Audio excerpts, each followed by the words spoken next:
தேவனே நான் ஓமதண்டையில் இன்னும் நெருங்கி சேர்வதே என் ஆவல் பூமியில்.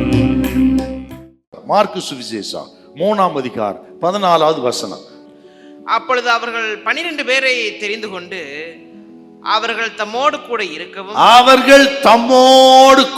இருக்கவும் பிரசங்கம் பண்ணும்படியாகவும் தாம் அவர்களை அனுப்பவும். அடுத்ததான் மட்டும் முதல்ல பாருங்க, தம்மோடு கூட இருக்க. அதாங்க உறவு, அதான் ஐக்கியம்.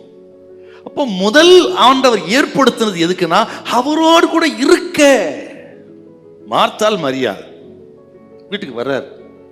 அந்த அம்மா மார்த்தாள் என்ன பண்றாங்க, இயேசுநாதருக்கு சீசலுக்கு சாப்பாடு செய்யறதுக்கு பிரயாசப்படுறாங்க. இந்த மரியாள் ஆண்டவர் பாத்திரம் உட்கார்ந்து அவர் வாய்ந்து வருகிற வார்த்தைகள் என்னவா இருக்குமோன்னு கேட்கறது உட்கார்ந்துருக்காங்க.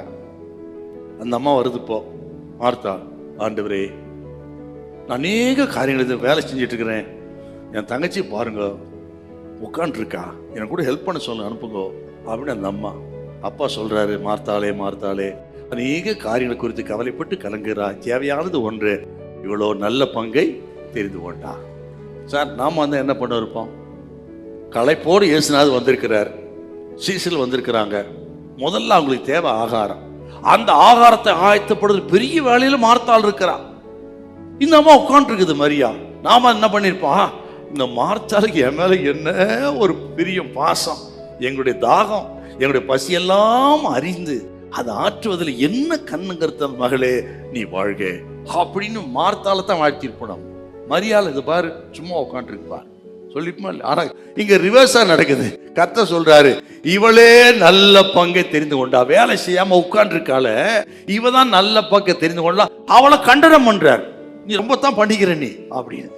ஏனென்றால் இப்பதான் நம்ம மார்த்தாளின் வேலை தேவையில்லைன்னு கர்த்தர் சொல்லல, தப்புன்னு சொல்லல. ஆண்டவரா ஆண்டவருடைய வேலையா, எது முக்கியம், எதுக்கு முதலிடம், அதுதாங்க பிரச்சனை. இப்போ ஆண்டவர் வந்துட்டார், கர்த்தர் சொல்றாருப்பா எது முக்கியம், என் பாதத்துல உட்கார்ந்து என் வசனத்தை கேட்கறதா முக்கியம், முதலிடம் அதுக்கு தான். அதுக்கு பேர் தாங்க என்னோடு கூட இருக்க. ஆகவே கர்த்தர் நம்ம யூஸ் பண்ணணும்னா, பயன்படுத்தணும்னா, எவ்வளவு நேரம் அவர் பாதத்தில் அமர்ந்து செலவிடுறீங்களோ அந்த அளவுக்கு பலமா உங்களை கர்த்தர் பயன்படுத்துவார். நீங்கள் அதிக கனிகளை கொடுப்பீர்கள். ஆகவே தேவச்சனம் வேதத்தை தியானம் பண்ணுங்க. சாதாரணமான மக்களை அசாதாரணமான காரியங்களை சில கர்த்தர் உயர்த்தி மேன்மைப்படுத்துவார். ஹல்லேலூயா, ஹல்லேலூயா.